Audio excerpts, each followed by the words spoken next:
Hello, je suis Carlotta. Bienvenue dans Product Marketing Stories, le podcast qui décrypte les méthodologies, partage des conseils et apprentissages concrets pour rendre compréhensible et accessible le product marketing. Avec Product Marketing Decrypt, je déconstruis pour vous le jargon et expressions courantes du product marketing pour les rendre compréhensibles.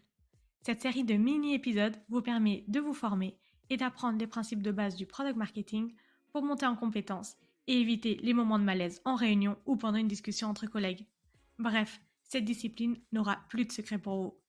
Et pour ceux qui baignent déjà dans le milieu, une petite piqûre de rappel, ça ne fait de mal à personne. C'est parti! Hello à tous! Aujourd'hui, on s'attaque au terme qui est, je pense, le plus important en marketing, le positionnement. Et comment parler du positionnement sans parler de la reine du positionnement? J'ai nommé April Dunford.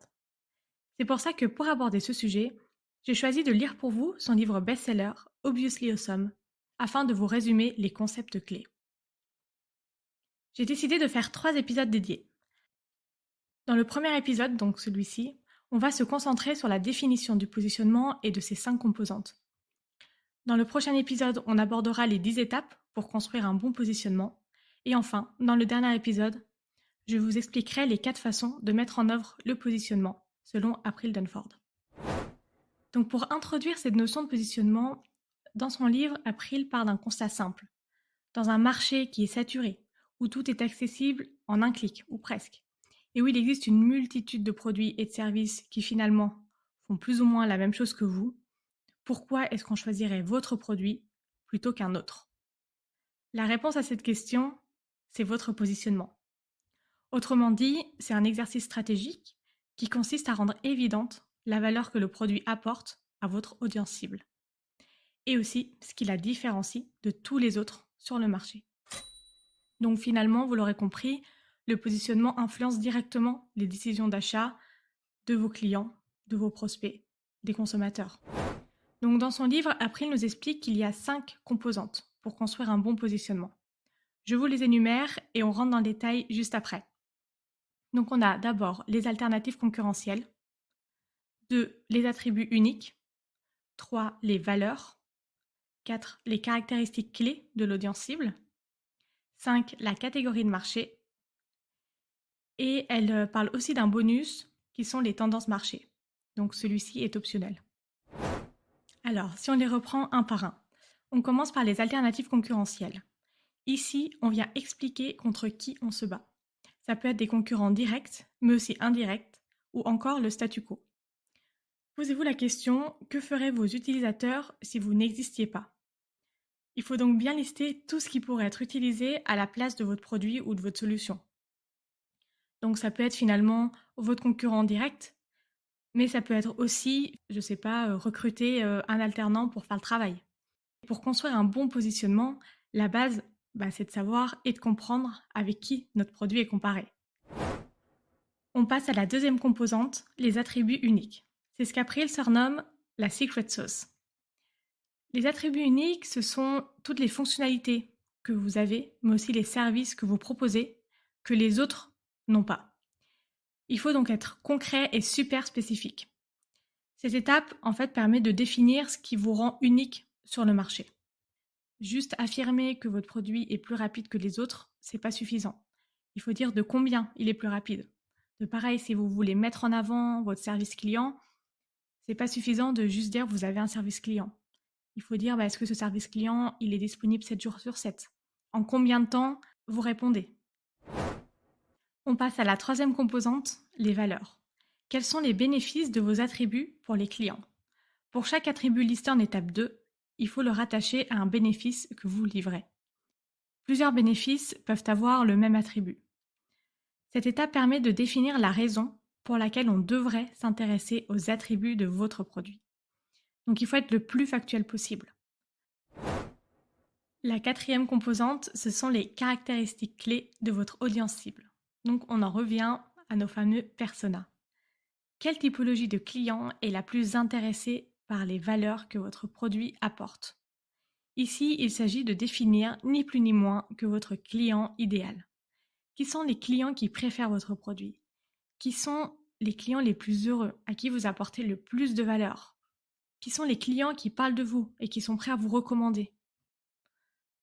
Pour faire cet exercice, je vous conseille d'utiliser comme outil la carte empathique. Je ne sais pas si vous connaissez, mais c'est un outil qui est super intéressant et qui permet vraiment de se mettre dans la peau, dans les bottes de son persona. Et du coup, c'est vraiment un bon moyen pour définir et caractériser votre client idéal. Et surtout, c'est un outil qui se fait bien en workshop. La cinquième composante, c'est la catégorie de marché. À quel marché votre produit appartient-il? Il s'agit ici de définir la catégorie où les produits ou les services ont des caractéristiques similaires aux vôtres. C'est super important de le définir car ça sert de cadre de référence pour votre audience cible. C'est ce qui lui permet d'émettre des hypothèses sur ce qu'est votre produit ou ce que ça n'est pas, les caractéristiques qu'il devrait avoir et ce qu'il différencie. C'est aussi un moyen pour cette cible de savoir de prime abord est-ce qu'ils vont être intéressés ou pas par votre produit. Et enfin, la sixième composante, donc qui n'est pas obligatoire mais qui est, on va dire, un bonus optionnel, quelle tendance actuelle peut rendre votre produit davantage pertinent? Cette sixième composante, elle est là parce qu'elle permet de rajouter du contexte pour faire comprendre à votre cible pourquoi le produit a de la valeur maintenant et du coup de créer un certain sentiment d'urgence. Donc demandez-vous, est-ce qu'il y a des tendances sociales, économiques, écologiques, etc., qui pourraient être intéressantes à mettre en avant pour votre produit et du coup pour construire ce positionnement-là? Voilà, on a énuméré les 5 plus 1 composantes du positionnement. Donc si je vous les énumère à nouveau, on a les alternatives concurrentielles, les attributs uniques, les valeurs, qui sont finalement les preuves des attributs uniques, les caractéristiques clés de l'audience cible, la catégorie de marché et enfin les tendances marché. Ces 5 plus 1 composante permettent de répondre à ces deux questions fondamentales quand il s'agit de positionner le produit sur le marché. 1. Comment est-ce qu'on souhaite que notre produit soit identifié par nos clients actuels et potentiels? Et 2. Comment on souhaite se différencier des autres produits qui sont dans la même catégorie que nous? D'où l'importance de faire ce travail de positionnement dès la phase de discovery, avant que la solution ne soit développée, et pas à la toute fin. Donc si je récapitule, un bon positionnement permet de devenir la référence sur un marché donné pour la cible à laquelle on s'adresse. Le positionnement, c'est ce qui va faire qu'on va penser directement à vous. Quand je vous dis une boisson gazeuse rafraîchissante, vous allez penser à Coca-Cola. Si je vous dis covoiturage, Blablacar vient tout de suite dans nos têtes. Donc c'est vraiment le squelette qui va permettre de construire votre branding, définir les messages et le storytelling, votre stratégie de pricing, la stratégie de communication, aider à prioriser la roadmap produit et à construire la solution. Donc le positionnement, c'est pas quelque chose qui est statique, il évolue dans le temps. Par rapport à l'évolution du produit, à l'évolution du marché, de la catégorie dans laquelle vous êtes. Mais surtout, un bon positionnement implique de faire des choix et surtout des renoncements. Car si on ne prend pas de parti pris fort et qu'on cherche à plaire à tout le monde, le risque, c'est qu'on ne s'adresse à personne. Voilà, j'espère que cet épisode vous a plu. Je sais que c'était dense. Je vous encourage vraiment à lire ce livre. Il est très facile à lire, pas très long, super concret avec des exemples vraiment précis. Je vous partage aussi un template pour synthétiser toutes ces informations dans un document interne qui servira à aligner l'ensemble des parties prenantes sur la proposition de valeur du produit. Et on se retrouve donc pour la deuxième partie de l'épisode où on va se focaliser sur les 10 étapes qu'April recommande pour construire un bon positionnement en partant de zéro. Merci d'avoir écouté cet épisode jusqu'au bout. Si l'épisode t'a plu, n'hésite pas à le partager sur LinkedIn en me taguant. Tu peux aussi me soutenir en laissant un avis 5 étoiles sur Apple Podcast et me laisser un commentaire.